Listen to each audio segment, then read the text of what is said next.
Melihat hal itu, Santo pun seketika langsung menyalakan lampu yang berada di ruang tamunya. "Woi, siapa itu?" teriak Santo sambil menekan tombol saklar lampu. Namun anehnya, di saat lampu sudah menyala terang, sosok itu tiba-tiba menghilang tanpa pamitan. Pada saat itu, Santo berpikir jika ada orang yang ingin menyusup rumahnya, yang kemudian ia mengelilingi rumahnya untuk memastikan jika keadaannya baik-baik saja. Setelah dirasa tidak ada sesuatu yang mencurigakan, akhirnya Santo pun kembali masuk ke dalam tempat tidurnya. Dengan keadaan, semua pintu udah ia kunci semua. Namun anehnya, di saat ia sudah kembali berbaring di tempat tidurnya, lagi-lagi ia mendengar suara tangisan yang kini terdengar lebih kencang dari sebelumnya. Mendengar hal itu, seketika Santo pun kembali keluar kamar dengan perasaan yang kesal karena ia berpikir jika ada seseorang yang menjahilinya. "Woi, siapa sih yang ngusil?"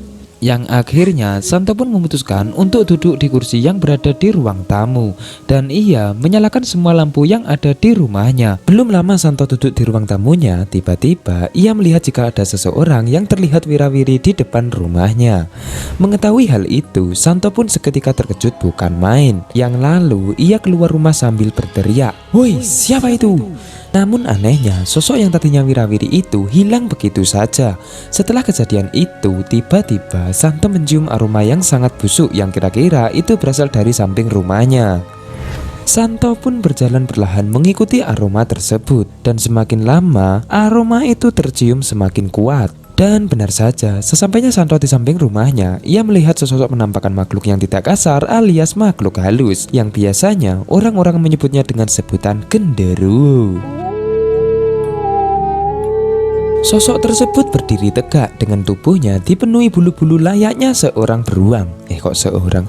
beruang. Mata dan giginya terlihat sangat besar dan juga aneh. Melihat hal itu, jantung Santo seolah berhenti berdetak. Yang kemudian Santo pun berjalan cepat masuk ke dalam rumahnya. Dengan keringat yang bercucuran tidak karuan, Santo kembali mengunci pintu dan masuk ke dalam kamar tidurnya. Namun di tengah-tengah kondisi tersebut, lagi dan lagi Santo mencium aroma yang sangat busuk kembali seperti tadi. Aroma busuk kali ini bersumber di dalam tempat tidurnya. Dan di saat Santo membuka selimutnya, tiba-tiba ia melihat sosok genderuwo tersebut berdiri di dalam kamarnya. Sontak mengetahui hal itu, Santo pun langsung lari keluar kamar sambil berteriak tidak karuan, "Setan!" Seketika Santo pun lari menuju ke kamar tidur satunya. Sesampainya di sana, ia pun berbaring dan menutupi seluruh badannya dengan selimut rapat-rapat. Santo pun merasa amat sangat ketakutan. Namun di tengah-tengah hal itu, ia merasakan jika ada sesuatu yang sedang menindih tubuhnya dari atas. Dan benar saja, betapa terkejutnya ia di saat Santo membuka selimutnya. Ia melihat sosok wanita berwajah rusak dan penuh luka berbaring pas tepat di atas badannya. Dengan keadaan, air liur dari wanita itu terus-terusan menetes ke pipi Santo. Tubuh wanita itu sangat berat. Untuk bernafas saja, Santo sangat kesulitan. Ia sudah sangat pasrah. Jangankan berlari, menggerakkan tubuhnya saja, Santo sudah tidak sanggup lagi.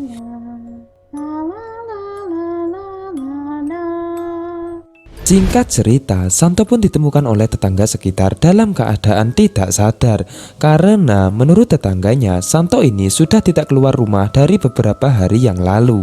Santo ditemukan dalam keadaan yang mengenaskan. Pada saat itu, ia tidak memakai baju dan seluruh tubuhnya dipenuhi dengan luka cakaran. Setelah kejadian tersebut, akhirnya ia sakit keras hingga ia tak bisa bangun dari tempat tidurnya.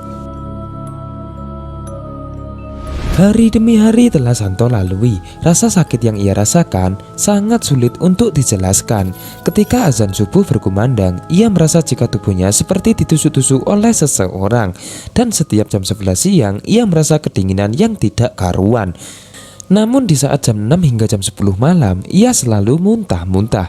Dan tak jarang jika muntahannya itu keluar darah. Tak sampai di situ, di setiap malam datang, ia merasa jika tubuhnya didekap oleh seseorang dan diiringi bau busuk yang cukup menusuk. Namun anehnya, dengan keadaan yang ia alami saat ini, ketika dibawa ke rumah sakit, dokter menganggap jika tidak ada satupun penyakit yang ada pada dalam dirinya. Hingga pada akhirnya Santo pun dijemput oleh keluarganya untuk diajak pulang ke kampung halaman. Dan di sana Santo diobati secara medis, alternatif dan juga spiritual. Hingga seiring berjalannya waktu, kondisinya berangsur-angsur mulai membaik. Gak nanggung-nanggung, Santo ini merasakan hidup sakit-sakitan selama 8 tahun lamanya. Namun hingga cerita ini ditulis, ia masih sering kali merasakan jika tiap malam ada seseorang yang menemaninya di saat ia beristirahat di dalam rumahnya. Menurut ketua adat yang ada di desanya, Santo ini diikuti oleh sesosok makhluk halus yang tak kasat mata.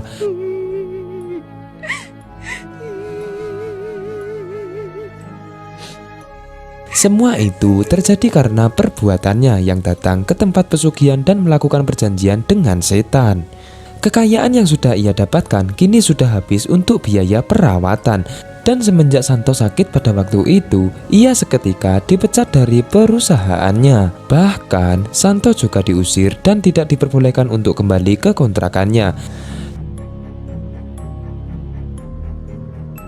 Dan Wandi, teman Santo mencari pesugihan waktu itu, dikabarkan sudah meninggal dunia.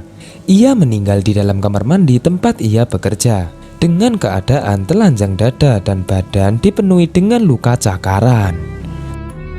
Kabar tersebut menimbulkan kesedihan tersendiri bagi hidup si Santo, karena selain dia adalah temannya, ia dan Wandilah yang telah melakukan perbuatan yang sepertinya awal semua dari kejadian yang ia alami saat ini.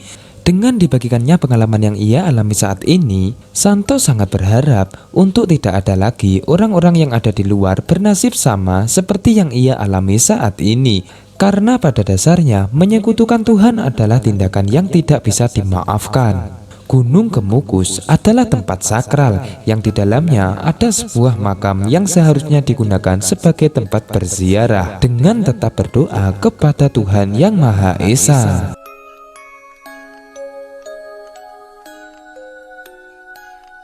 Dan tamat.